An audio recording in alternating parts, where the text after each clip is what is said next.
దాంట్లో భాగంగా మీరు చూస్తే నేను కూడా మా టీంని పదే పదే అడిగింది. ఇక్కడ సర్టిఫికెట్స్ కూడా మేము ఇష్యూ చేసినప్పుడు దానిపైన స్పెసిఫిక్ క్యూఆర్ కోడ్ ఉంటుంది. ఎందుకంటే మీరు ఆథెంటిసిటీ గురించి మీరు అడుగుతారు నాకు తెలుసు, అందుకే ముందలే ప్రియంప్ట్ చేస్తున్నా. క్యూఆర్ కోడ్ అనేది ప్రతి సర్టిఫికెట్ పైన ఉంటుంది.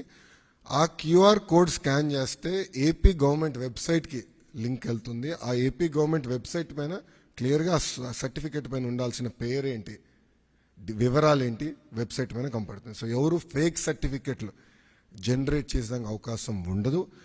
అది బ్లాక్ చైన్ పైన కూడా తీసుకురావాలని మేము నిర్ణయం తీసుకున్నాం. అది కూడా త్వరలో రిలీజ్ చేస్తాం. సో ఇప్పుడు మీరు చూస్తే ఈ సర్వీసెస్ అన్నీ ఒక పక్కన రెవెన్యూ సర్వీసెస్, రెండో పక్కన మున్సిపల్ సర్వీసెస్, మూడోది ఎండోమెంట్. అంటే దేవాలయాల్లో కూడా టీటీడీ మినహా అన్ని దేవాలయాలు వచ్చినాయి. రెండో విడతలో టీటీడీ కూడా ఈ సర్వీసెస్లోకి వస్తుంది. దేవుడు ఆశీస్సులు ఉంటే ఈ సర్వీసులోకి వస్తుంది. అంతేకాకుండా ఇప్పుడు సెలెక్షన్ నంబర్కి వెళ్ళి సెలెక్షన్ ఉంటుంది, మీరు సెలెక్ట్ చేయాలి. నెక్స్ట్ ఫేజ్లో ఏఐ బాట్ మేము అమలు చేస్తాం. సింపుల్గా మీరు వెళ్ళి నాకు బస్ టికెట్ ఈ ఊరు నుంచి ఈ ఊరికి రావాలంటే సింపుల్గా డన్, ఇది ప్రైస్, మీరు డబ్బులు కట్టండి bus ticket will be issued. అట్లా ఏఐ బాట్ పెట్టాలని మేము నిర్ణయం తీసుకున్నాం. రెండో విడతలో చేద్దాం అనుకున్నాం. అంతేకాకుండా వాయిస్ కూడా, అంటే ఇంగ్లీషే కాకుండా తెలుగు భాషలో కూడా డైరెక్ట్గా చెప్తే సిస్టమ్ రెస్పాండ్ అయ్యే విధంగా చేయాలని మేము నిర్ణయం తీసుకున్నాం. వాస్తవంగా ఇది ప్రపంచంలోనే ఎక్కడ చేయలేదు, తొలి రాష్ట్రం మనం. ఇది కూడా మేము నేర్చుకుంటున్నాం దీంట్లో. ఇది పర్ఫెక్ట్ అని నేను అన్ను. లోడ్ టెస్టింగ్ అన్నీ చేసాం, ఇంకా నేర్చుకోవాల్సిన అవసరాలు చాలా ఉన్నాయి మాకు. ఎక్కడన్నా ఆంధ్రుడు వచ్చి లాగిన్ అయ్యి ఎక్కడన్నా ట్రాన్సాక్షన్ ఆగిపోతే ఇమీడియట్గా మేమే తిరిగి ఫోన్ చేయాలని నిర్ణయం తీసుకున్నాం. ఎక్కడ ఫెయిల్ అయింది, ఎందుకు ఫెయిల్ అయింది, సిస్టంలో లోటుపాట్లు ఏమున్నాయి అని మేము తెలుసుకుంటాం జరుగుతుంది. ఈ సిస్టమ్ని మెరుగుపరుచుతాం. అంతేకాకుండా ఇప్పుడు రియల్ టైం గవర్నెన్స్లో కూడా ఇంటిగ్రేషన్ ఆఫ్ డేటా అన్ని డిపార్ట్మెంట్స్ నుంచి జరుగుతుంది.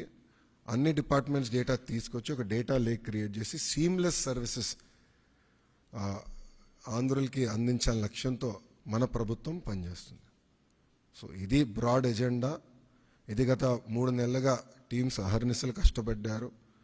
గత 15 రోజులుగా స్ట్రెస్ టెస్టింగ్ కానివ్వండి అన్నీ చేస్తూ జరుగుతుంది. ఇంకా ఫైన్ ట్యూన్ చేయాలనేది నాకు ఇంకా అర్థమైంది. ఇదొక జర్నీ, ఇది డెస్టినేషన్ కానే కాదు. ఇది ఇంకొక 6 నెలల్లో I believe we can bring out an ideal product. అంటే అన్ని సర్వీసెస్ ఏఐ వాయిస్ కలిపి ఒక 5-6 నెలలు పడుతుంది. ఇది ఫేజ్ 1 కింద లాంచ్ చేస్తాం జరిగింది. సో ఏదైతే నేను పదే పాదయాత్రలు చెప్పానో, ఏ హామీ అయితే నేను పాదయాత్రలు ఇచ్చానో దాంట్లో భాగంగా ఈ హామీ నేను నిలబెట్టుకుంటాం జరిగింది. ముందు ఇది స్ట్రీమ్లైన్ చేస్తాం. ఆర్టీజీలో కూడా నేను భాస్కర్ గారు కూడా క్లియర్గా చెప్పాను. Citizen is our centre of universe. Citizen services మనం డెలివర్ చేయాలి. అతనుకున్న పెయిన్ పాయింట్స్ అన్ని మనం రిజాల్వ్ చేయాలని పదే నేను భాస్కర్ గారు కూడా చెప్తాం జరిగింది. ఆ దిశగా మన ప్రభుత్వం ముందరికి వెళ్తుంది. ప్రజలే చూస్తారు వచ్చే 6 నెలలు, సంవత్సరం లోపల ఎంత మార్పు వస్తుందనేది ప్రజలే గమనిస్తారని ప్రజలందరూ తెలుపుకుంటారు.